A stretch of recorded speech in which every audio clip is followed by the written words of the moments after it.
భాజపా రిజర్వేషన్లు రద్దు చేస్తుందంటూ కాంగ్రెస్ పార్టీ తప్పుడు ప్రచారం చేసిందని భాజపా తెలంగాణ రాష్ట్ర అధ్యక్షుడు కిషన్ రెడ్డి విమర్శించారు.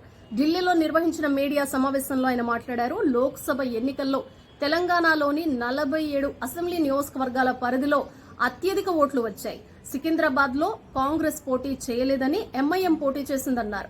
లోపాలు సరిదిద్దుకుని భవిష్యత్తులో రాష్ట్రంలో తమ పార్టీ అధికారంలోకి వస్తుందన్నారు. 6 నెలల్లోనే కాంగ్రెస్ పై ప్రజా వ్యతిరేకత మొదలైందన్నారు.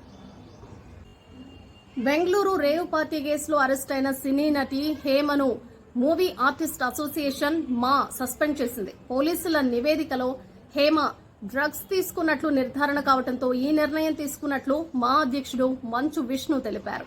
హేమను సస్పెండ్ చేసే విషయమై బుధవారం ప్యానెల్ సమావేశమై సుదీర్ఘంగా చర్చించింది. అయితే తుది నిర్ణయానికి రాలేదు.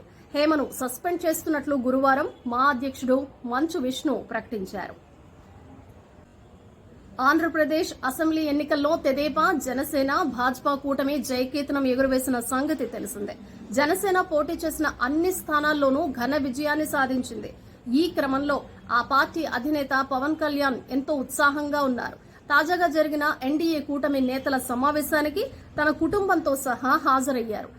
సతీమణి అన్నా లెజినోవా కొనెదెలతో పాటు తన కుమారుడు అకీరా నందన్ ను సైతం ఢిల్లీకి తీసుకెళ్లారు. కూటమి నేతల భేటీ ముగిసిన అనంతరం ప్రధాని మోడీకి తన కుటుంబాన్ని పరిచయం చేశారు. ఈ సందర్భంగా అకీరా ప్రధాని మోడీకి నమస్కరిస్తూ ఉండగా అతడి భుజంపై చెయ్యి వేసి మోడీ మాట్లాడుతున్న ఫోటో ప్రస్తుతం సామాజిక మాధ్యమాల వేదికగా వైరల్ అవుతోంది.